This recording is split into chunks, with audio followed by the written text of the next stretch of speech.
ওনার নাম হচ্ছে আমির হামজা। উনি একজন লিবিয়ান নাগরিক। উনি হজের উদ্দেশ্যে রওনা হন। যখন এয়ারপোর্টে যায়, ওনার পাসপোর্টে কিছু সমস্যা থাকার কারণে ওনাকে ইমিগ্রেশন অফিসার আটকায়। তারপরে অফিসার ওনাকে বললো যে আমাকে একটু সময় দেন, আমি আপনার সমস্যাটা সমাধান করার চেষ্টা করতেছি। যখনই ওনার পাসপোর্টের সমস্যাটা সমাধান হয়ে গেল, তখনই কিন্তু প্লেনের দরজাটা বন্ধ করে দিল।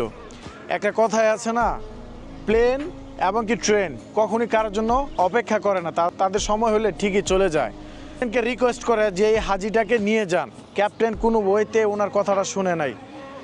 আর এই আমির হামজা অনেক ভেঙে পড়ে, অনেক কান্নাকাটি করেন, কিন্তু সবাই ওনাকে বুঝাচ্ছে যে আপনার কপালে হয়তো এবার আপনার হজ আল্লাহ পাক আপনার কপালে রাখে নাই, কিন্তু আপনি ধৈর্য ধরেন, ইনশাল্লাহ আপনি দ্বিতীয়বারের মতো ট্রাই করেন। উনি দীর্ঘ বিশ্বাস নিয়ে বললেন যে আমার মহান রাব্বুল আলামিনের কাছে আমার এতটুকু বিশ্বাস আছে, আমি ঘর থেকে বের হয়েছি হজের উদ্দেশ্যে, আমি হজ করতেই যাব। যখনই প্লেনটা উড়াল দেয়, কিছুক্ষণ পরেই প্লেনে শুরু হয় টেকনিক্যাল সমস্যা, যার কারণে প্লেনটি আবার লিবিয়ার এয়ারপোর্টে ল্যান্ডিং করতে হয়। তারপরও ক্যাপ্টেনকে রিকোয়েস্ট করা হয় যে আপনি হাজিটাকে নিয়ে যান, কিন্তু ক্যাপ্টেনে ওনার কারো কথাই শোনে নাই। যখন এই টেকনিক্যাল সমস্যাটা সমাধান হয়ে গেল, তখন আবার দ্বিতীয়বারের মতো প্লেনটা উড়াল দিল।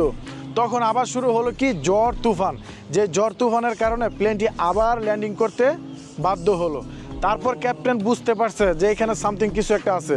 তারপর বলল যে আল্লাহর কসম কেটে বলি, যতক্ষণ পর্যন্ত এই আমির হামজা আমার প্লেনে না উঠবে, ততক্ষণ পর্যন্ত আমি আর প্লেন ছাড়ছি না। আল্লাহর কি রহমত দেখেন, যখন এই আমির হামজা প্লেনে বসলেন, তখন আর কোনো ছিল না টেকনিক্যাল সমস্যা, না ছিল কোনো ঝড় তুফান। দ্য হজ টার্মিনালে ফ্লাইটটি ল্যান্ডিং করে।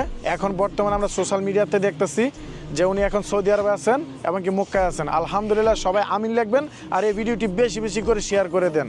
একটা কথা মনে রাখবেন, আল্লাহর প্রত্যেকটা পরিকল্পনা সঠিক।